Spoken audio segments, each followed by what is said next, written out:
This is embarrassing. First Trump and now UK obeying. But hey, at least we know who actually runs things, right? Folks, as always, welcome to the Modern Survivalist channel. If you want to learn more about survival and preparedness, well, fear and paranoia, simply understanding reality for what it is, how things actually run, and preparing accordingly, a ton of information already in the channel, and you have my books, 2 Survival Skills, Surviving the Economic Collapse, as well as Bugging Out and Relocating, all available in the links there below. Some of the best-selling survival and preparedness books you have in English, Spanish, and also French. So Israel says, yeah, you are now involved in this, and yes, okay, we obey. This is what happens now. UK has to fight Iran. Why? Well, because obviously Iran is UK's natural enemy. And Sean, good to see you. The UK says it's going to move military assets to the region. What do they mean, and where are they going to be? Yeah, good afternoon, Matt. When I came in this morning, people said, they're scrambling RAF jets to the region. You went, no.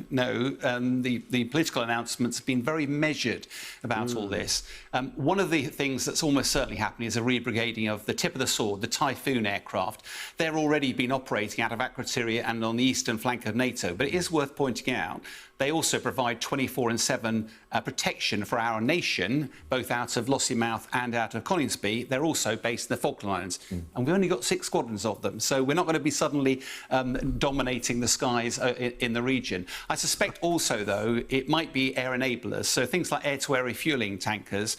You'll notice that Cyprus is a long way away from, it's about 1,000 miles away from Tehran, 2,000-mile round trip. By refueling the air, it's a force multiplier because actually you leave the tanker with a full tank of gas and you're already at height, means you can massively extend the range of fighters. And with the Israelis, with 200 fighter jets doing operations, it could be huge. Likewise, the Air Force might be providing enablers like the intelligence surveillance aircraft, drones, or the rivet joint as well. And it is worth pointing out that literally last night we heard that the Israeli Defense Force were targeting targets in the Yemen, the Houthi targets out there. So these really long-range strikes. One of the challenges, of course, is putting UK involved is that Iran's threatened UK interests. And we've got a map here that shows... Yes, let's make it perfectly... we are actually being threatened by Iran. How? Where? What are you saying?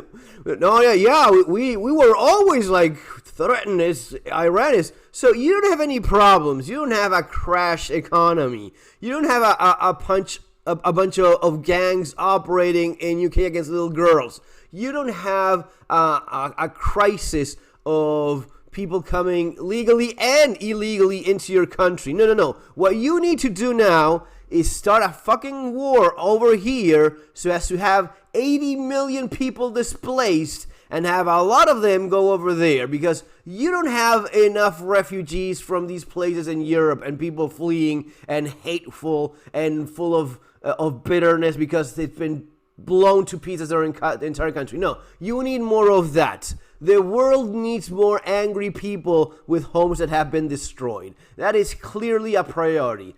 It is insane. But hey, it is a way in which the world runs. It is the case that this is who they respond to and who really runs things. Incredible.